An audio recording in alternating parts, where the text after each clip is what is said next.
I started learning French at university in Moscow, but let's be honest, that French was barely French, maybe an A2 level at best.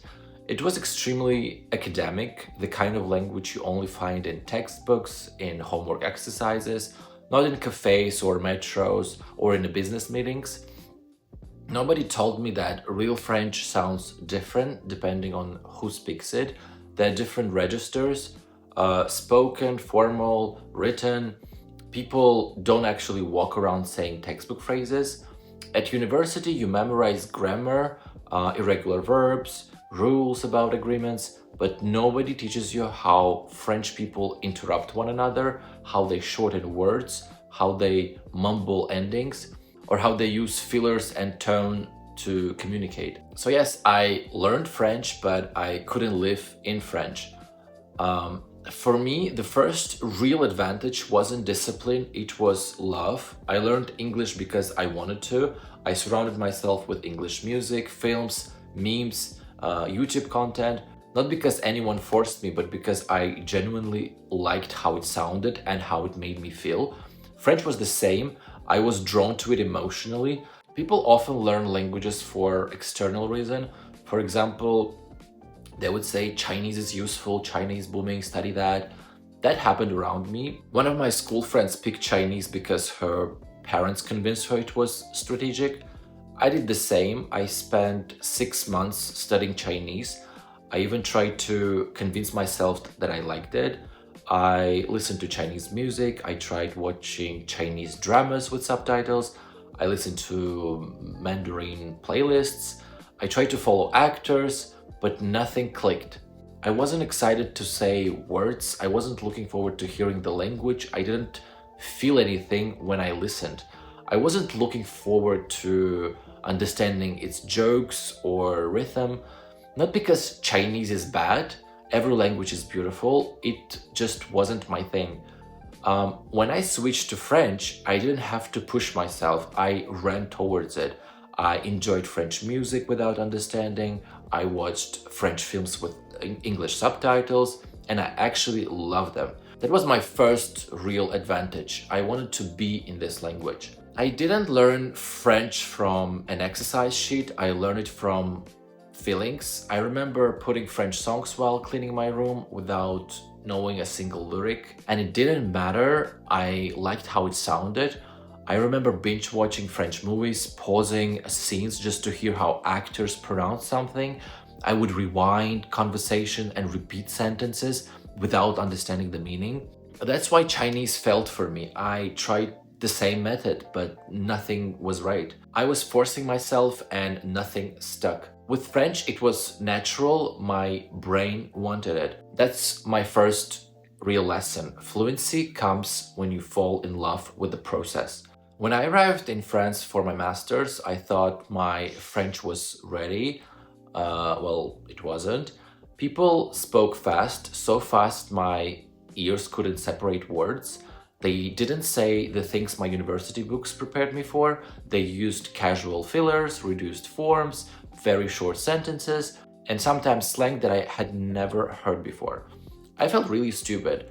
I realized that university French and French used outside were two completely different languages. French grammar also humbled me. It wasn't English logic, it wasn't Russian structure, it was something else. But the thing that helped me was repetition.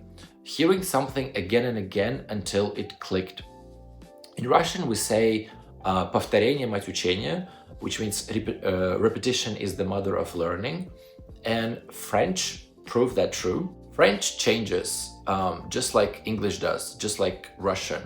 Expressions die, new slang appears, TikTok invents new phrases, new generations speak differently.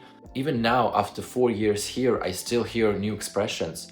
So French isn't something you finish, it's something you keep living with. A lot of learners say, I take lessons, but nothing changes.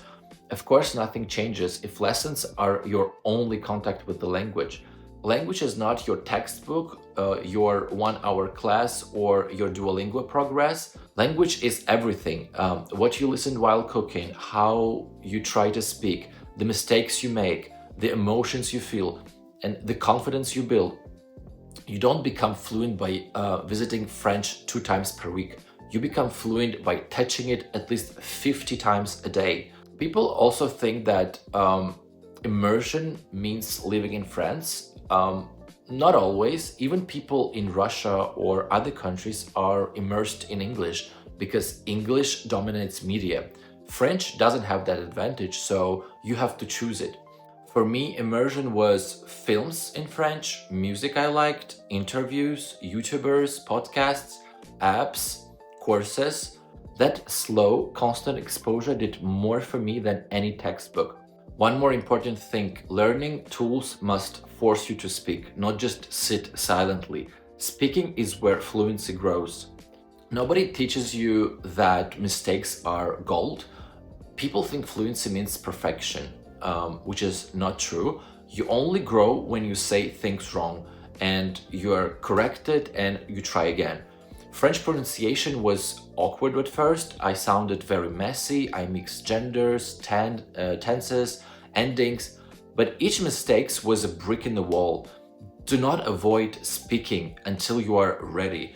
You will never be ready. Speak badly first. Also, what helped me the most wasn't apps, it was necessity. For people in France do not automatically switch to English, so I had no choice. It felt like being thrown into water, so I sink or I swim.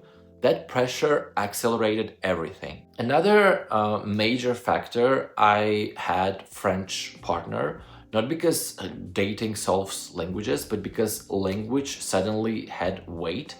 I needed to understand feelings, I needed to express opinions, I needed to catch humor, I needed to connect. Even if he spoke English, it benefited both of us to speak French together. And that experience pushed my language forward.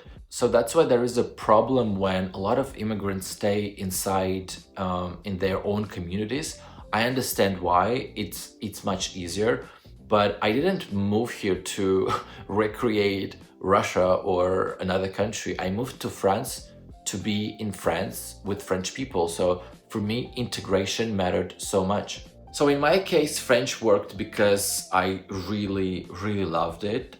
Chinese didn't, not because it's bad, of course, but because it wasn't for me. I could have forced discipline, but I think without love, the language wouldn't stay.